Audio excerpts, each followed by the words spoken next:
Hi, folks. Welcome back to another episode of Finding Data Friends. Thank you all for joining us again. Ynte, Let me wave thanks for once joining again, us. just in case I freeze Okay, again. great. Perfect. There we go. Thanks for joining us on the podcast. Do you want to tell us a little bit about yourself? Yes. Okay. My name is Ynte Kuindersma. I'm living in the Netherlands, in the north of the Netherlands, actually, in Groningen. I've been working with databases all my life. My working life, of course. I started with all kinds of exotic things like SQL or even DBase3. But I've been working as a database developer. And in 2015, I discovered Power BI, and I thought, well, this is really my future now. So the last 9 years, I've been working with Power BI. And recently, I moved into Fabric. So I even got the DP600 certification. I thought, as a data guy, I really need to do it. Although I might not work that much with Fabric, but I thought, well, okay, let's join the club of those people that make this certification. I'm happily The married. I apparent have a cool wife. kids table. Sorry? The apparent cool kids table. That's it, true. I want to be a member of this group. Something like that. Well, I thought if you are into data that much as I am, then I thought, well, this might be something that I might want to have because I really want to know how Microsoft thinks that you should use it. So that's what I learned, actually. The way Microsoft wants you to use it. That was my main focus. Very cool. So, as you probably know from previous episodes or from the notes that Ben sends out ahead of time, the first question that we always like to ask our guests is what your favorite data feature is.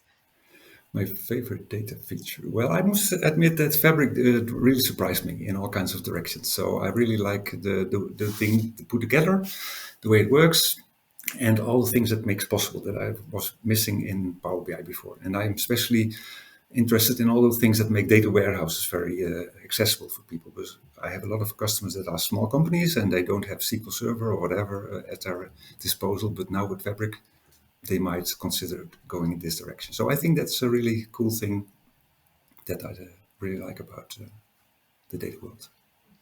Well, given your Access shirt, I was kind of expecting a different answer. That Access shirt was not revealing Fabric as the answer because technology-wise, I'm going to say they're like 1.5 generations apart. Yeah, It might be. It's a tearaway shirt underneath is Fabric. Talking about the generations, I am kind of in the silver medallion architecture part of the world, I like that. of the data world. What does that make me? 0 medallion? Yeah, for you, that's a separate layer somewhere, I guess. No, talking about access. I mean, I can make a joke about Fabric could be just access, but in the cloud. Or you could just turn it around, and you could say, okay, we have already Fabric. But I started with database, as I said, and really the biggest thing in my life the thing that changed my life in the data perspective is somehow I discovered Microsoft Access on a Windows 3.11 computer. So we're talking about time travel now again. I discovered it. That was really a moving point in my career because from then onwards, I was always working with databases. And so that's why I'm wearing the shirt, because I really like my history in Microsoft Access. Although I do not think it's a pity that I moved it to cloud and Power BI, etc. But Access is a big part of my life. And that's why I thought, well, for today, my Access shirt is on the right spot. It's the right thing to wear now. Yeah. Actually, I was also a speaker as well on Microsoft Access events, actually in Nuremberg. Huh. Yeah, a Microsoft Access MVP organizes a yearly Access conference in Nuremberg. So this year in October again, Arvena Hotel, Park Hotel, there will be a Microsoft Access developer conference. Feel free to drop in for a coffee. I will not join you at the Access conference because I did a lot with Access in my early days. So in my very early days, I was developing like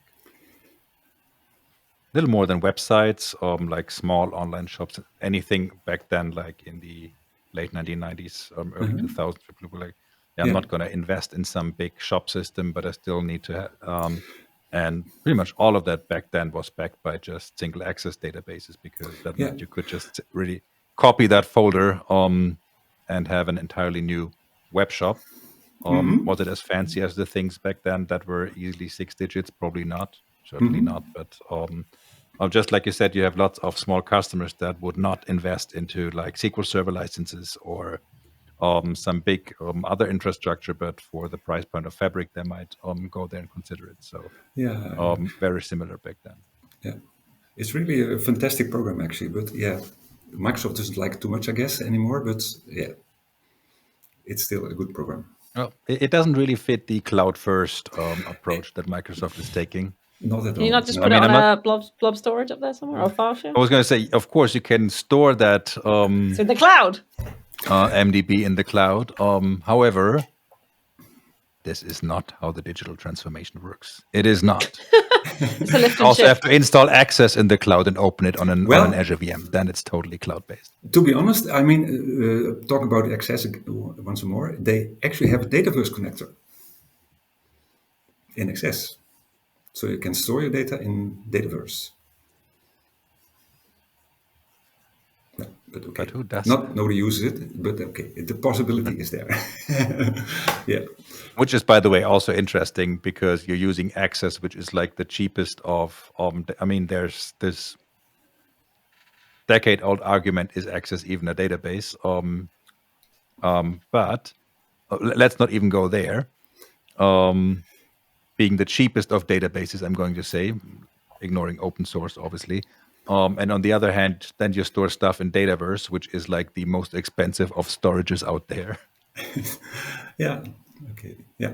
That's true. Yeah. So you said I'm Fabric sure that's is still. I'm sure that's still useful though, because I'm sure there are in enterprises and in businesses there's still the odd Access database with some vital information in, right? So we run into pulling that all Access together. with so many customers all the time. It is very much still a thing because it's easy for you, especially when you have that. We're like, oh, that single department, then need to have a couple of very simple forms to key in data and everything. Yes, it would be more hip to do all that in a Power App or something, but learning how to do that in a Power App probably takes 10 times longer than just getting that little form together, and it has its limits, and most people are very aware of it. Then again, sometimes I see real applications in Access where I'm like, I'm pretty sure that's not what it was meant to do, but kudos on making it do that. It went in that direction, yeah. It's still one of the best rapid application development environments, I guess, there is. Because a proof of concept, you have it just in a snap of a... Yeah, that's true. So that's true. So, and still some customers are still using it, and it's a perfect fit. I just went to a fitness studio over here. They have an Access application, and they have a scanner, and they have barcodes, etc. They don't need anything else. So Just they're like using that. Access to make sure you can access the gym. Yes. Good one. I know. I got one more question because you said one of the things you like about Fabric that it does so many things that Power BI couldn't do for you. Is it just the fact that it kind of brings everything together, like the warehousing or the lake experience? So it's basically a one-stop Yes, that's portal, it. not a one-stop experience, because all the experiences are still very different. But is it that you just go to one single website and have it all in one place? That's one thing, and especially because, I mean, we're working with data flows a lot in Power BI service, but now, of course, you can store them. I mean, data flows too, that's the main thing, I guess, in this respect. So you can store things, so you can have historization. Instead of getting 5 years of accounting the records over every day, or 4 times a day, you can now just store everything until 6 months ago and just get the 6 months extra. So the processing time will just... be reduced enormously, I guess. And this adds functionality as well because you have historical data. Yeah. So now they only have the current state, so to speak, but then you just save the old state and then you can see the changes, etc., etc. So that, I think for a lot of companies this might be very interesting stuff to have, which you don't have in Power BI. Yeah. So when you're not fascinated by Fabric or Access, for that matter, or anything other data related, what is your favorite non-data thing to do? Non-data thing. Well, I think then I should mention something like being outside and being sportive and making bike tours in nature and being in the woods or in the heather or on the Netherlands coast. So being outside actually. So I'm not playing music or whatever, but I'm just enjoying my life outside then to get your mind free. Yeah. Actually, I could consider even going on my bike to Data Griller next year because I'm not that far away from here. I don't know if No, it's that'd an be extra cool. bonus for being allowed to enter the event, but it would not I even be think that far away. Joey did that once, that he actually biked all the way from Amsterdam to Lingen, Okay. which is even further than from where you are, Yeah. from what I understand. You know what's funny, Jess? Just last week, we had a guest that gave a very similar answer, but Megan was like, well, I love being outside, but I'm so happy that I'm in Colorado now with all the mountains and everything, because Texas, where she's from, everything is flat. And now we have a guest from the Netherlands, and the Netherlands have a lot to offer, but mountains isn't on that list. So We have the Dutch mountains, you know? You know yeah, them? about that, they're not mountains. We think they are. I'm living in Groningen, and we have this little hill over here. So if I go into the center of the city, I have to raise a 8-meter high hill, which is for us a special thing to do. Because you really notice I that hope you you're got a going lot up. of gears on that bike. No gears, no nozzles, nothing. No. Just a single speed. That's all you need. Single speed, yeah, with the wind against you. So we don't actually need mountains like we always have wind against us. So a lot of Dutch bikers are very well in Tour de France, etc., because they just train against the wind. You see, we even have a 30-kilometer dike in the south side of the Zee, or in the IJsselmeer, and people just go there for training. They get 30 kilometers against the wind, just to get your training. That should be a sticker, by the way. We don't need mountains. We have the wind. We have wind, yes. All that talk Amazing. about sports is making me hungry again. That's where I was going. I was saying, I was trying to go with biking, and my wife always says that any food I eat on the bike doesn't count towards my daily calories, right? Because it's about fueling the bike ride. So our final question for the podcast is what your favorite meal is, or your favorite food, and whether you'd like to make it. It's not really whether you'd like to make it for us. It's well, when you'd like to make it for us. Better. Yes, so just in case you were coming to me and I would have to cook a nice dinner for you, I would probably make something Asian. I would go to the supermarket over here, and in the Netherlands we have those nice boxes, so to speak, with fresh vegetables, etc., but still with everything you need to it, so like sauce or whatever. I would make some green curry from Thailand or whatever for you guys. So Amazing. I wouldn't muck up the data grill and soup, but I would make then this kind of box for you. Yeah. I'm in for Perfect. a good curry. How spicy are we talking? Well, that's up to you. I mean, I don't know, of course, what your special needs are. So just in case you might be a vegetarian or whatever, then of course we would just ask you for this. But I wouldn't make it too spicy, I guess. I don't like too spicy. Perfect. But the I taste love or the curries flavor, and stuff, but I am terrible with spice. So yeah.